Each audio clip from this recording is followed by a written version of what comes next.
জানার জন্য আগ্রহ প্রকাশ করছেন, যারই ফলশ্রুতিতে আমরা জানিয়েছি যে আমরা আজকে শহীদুল্লাহ হলে নামাজ পড়ব। শহীদুল্লাহ হলটাকে বেছে নেওয়ার পেছনে অন্যতম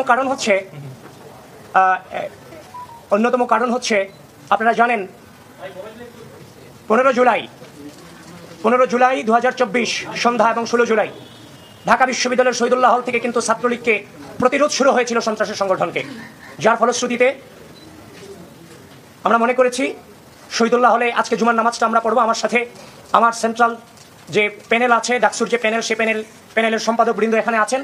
শহীদুল্লাহ হলের ভিপি, জিএস, এজিএস সহ সম্পাদক মণ্ডলী যারা আছেন তারাও এখানে উপস্থিত আছেন।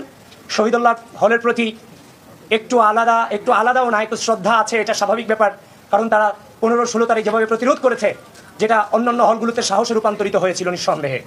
প্রিয় বন্ধুগণ, আপনাদেরকে এই শিডিউলটা জানানোর পেছনে আরও একটা কারণ হচ্ছে, গতকালকে আমি আপনাদের সামনেই মধুর ক্যান্টিনের সামনে আমি বক্তৃতায় বলেছিলাম জাতীয়তাবাদী ছাত্র দলের যে প্যানেল, সেই প্যানেলটা অন্যান্য সকল সংগঠনের প্যানেল থেকে সম্পূর্ণ আলাদা। কিভাবে?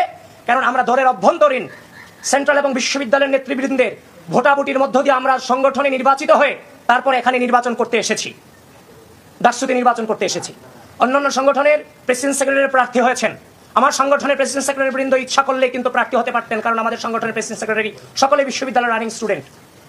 কিন্তু বিশ্ববিদ্যালয়ের শিক্ষার্থী এবং বিশ্ববিদ্যালয়ের পরিবেশে আকাঙ্ক্ষা এবং চাহিদা অনুযায়ী যাদেরকে দেওয়াটা বিশ্ববিদ্যালয়ের শিক্ষার্থীদের চাহিদা ছিল, তারা তাদেরকে সামনে এগিয়ে দিয়েছেন এবং সেটা ভোটাভুটির মাধ্যমে, নির্বাচনের মাধ্যমে।